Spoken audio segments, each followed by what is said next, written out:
شام میں حکومت کے خاتمے کے بعد صدر بشار الاسد نے اپنے خاندان سمیت روس میں وقتی طور پر پناہ تو حاصل کر لی ہے، لیکن ان کا مستقبل غیر یقینی کا شکار ہو چکا ہے۔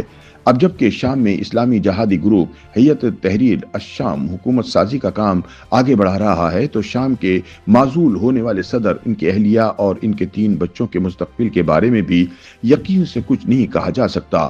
ایسے میں یہ سوال کیا جا رہا ہے کہ ان کا مستقبل کیا ہوگا۔ یاد رہے کہ شامی صدر بشار الاسد کی حکومت کے خاتمے سے نہ صرف ان کے 24 سالہ دور اقتدار کا خاتمہ ہو گیا، بلکہ ان کے خاندان کی ملک پر نصف صدی سے زائد حکمرانی بھی اختتام کو پہنچی، کیونکہ 2000 میں مسند اقتدار پر براجمان ہونے سے قبل بشار کے والد اسد بھی 3 دہائیوں تک شام کے صدر تھے۔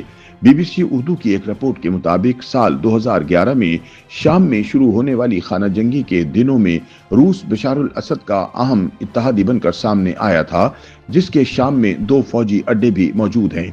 2015 میں روس نے بشار الاسد کی حمایت میں باغیوں کے خلاف فضائی حملے شروع کیے، جس سے ملک میں جاری جنگ کا حتمی نتیجہ بشار الاسد کے حق میں نکلا اور ان کے خلاف برسر پیکار گروپوں کو پے در پے شکست کا سامنا کرنا پڑا۔ روس کی طرف سے کی جانے والی کارروائیوں میں 9 برس میں 21,000 سے زائد افراد ہلاک ہوئے، جن میں 8,700 عام شہری بھی شامل تھے۔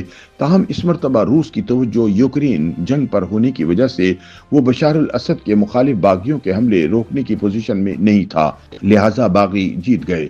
باغی فورسز کی جانب سے دمشق کا کنٹرول سنبھالنے کے چند گھنٹے بعد روس کے سرکاری میڈیا نے یہ خبر دی کہ بشار الاسد اپنے خاندان سمیت روس آ گئے ہیں اور انہیں انسانی بنیادوں پر پناہ دی جائے گی۔ مگر جب روس کے ترجمان سے بشار الاسد کو پناہ دینے کے متعلق صحافیوں نے سوال کیا تو انہوں نے کہا کہ میرے پاس ابھی اس بارے آپ کو بتانے کے لیے کچھ بھی نہیں ہے۔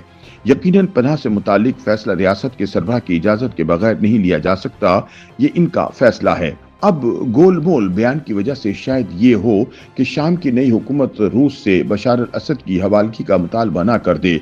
یاد رہے کہ شام سے اسد خاندان کے اقتدار کے خاتمے کے بعد ایمنسٹی انٹرنیشنل کے سیکرٹری جنرل نے شامیوں کو انسانی حقوق کی خلاف ورزیوں کا ایک ہولناک ریکارڈ قرار دیا ہے، جنہیں اسد خاندان کی وجہ سے بڑے پیمانے پر بے شمار تکالیف کا سامنا کرنا پڑا۔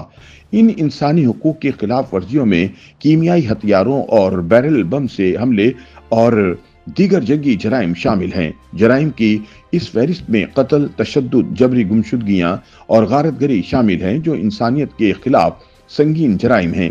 انہوں نے عالمی برادری سے یہ بھی کہا کہ جن لوگوں نے عالمی قانون کو توڑا اور دیگر انسانی حقوق کی سنگین خلاف ورزیاں کی ہیں، ان کی تحقیقات اور جرائم کی پاداش میں ان پر مقدمہ چلنا چاہیے۔